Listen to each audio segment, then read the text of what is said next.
2 minutes are like pennies, right? We don't produce pennies anymore. It's like 2 minutes, we kind of drop them under the couch and we don't even bother to pick them up. We don't even bother to spend them anymore. Like 2 minutes is absolutely nothing. And you can do an incredible amount in 2 minutes. Like, when managers say to me, well, I don't have time for coaching, I get so mad because I just say, if you did nothing other than to say, for 2 minutes, I'm going to give you my absolute undivided attention. I'm not going to check my smartphone. I'm not going to check a computer. I'm not going to look at the phone. I'm not going to think about my grocery shopping list or my next meeting. But you really give someone 2 minutes of undivided attention, you get so much from that. So much from that. And in that 2 minutes, quite often people start to realize, what am I actually using this time for? Maybe I actually need to think about what I'm actually saying here.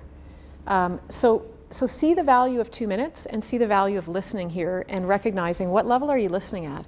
Because again, if your goal is to work well together to get something done, which is why we work in organizations. We work in organizations because we get more done together than we do apart. If that's our goal, is to work well together, then it's worth practicing a skill that's going to move that along forward.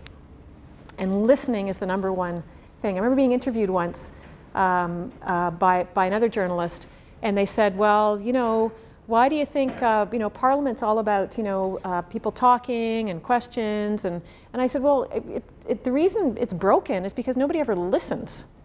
It's not a forum for listening, it's a forum for talking. And that's very different from a forum for dialogue and communication, which is actually where you get stuff done. So if you really want to focus on innovation and also focus on the relationships and focus on getting work done together, focus more on the listening than on the talking. Well, it's so funny because actually I saw you guys and you guys were like, you're intensely doing, and the two people next to you are kind of like, yeah, we're talking, but we're talking like this because we are not talking like this. So, yeah. Yep.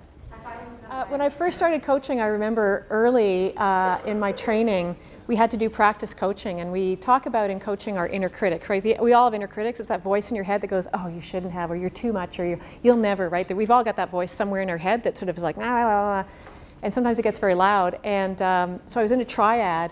When you first learn to coach, you're very sincere. So I'm like, I'm here to coach. Talk. And there's somebody observing. And then this voice started in my head going, you're supposed to be listening right now.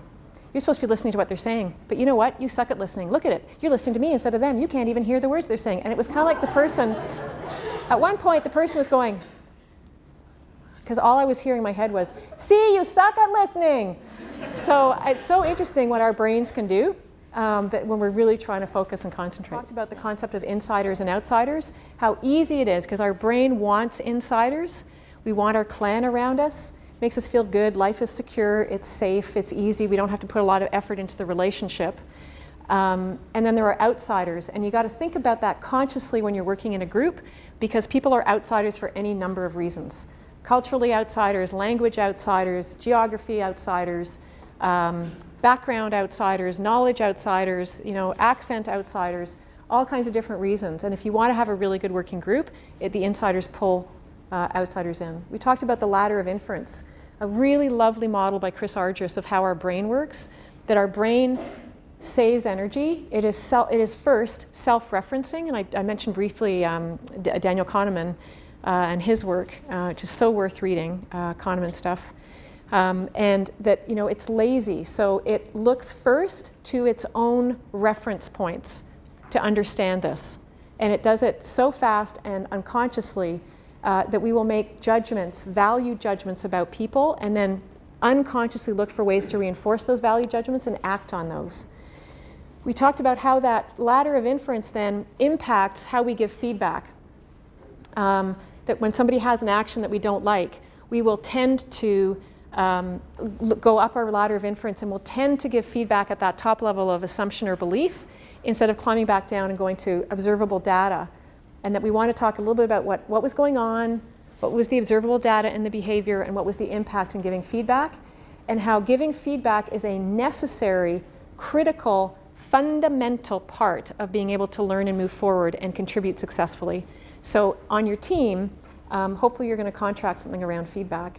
And then we looked at Sharma's 4 levels of listening, because he was really interested, his work is really interested in what enables innovation in organizations around the globe. And he found that listening was a core element of that.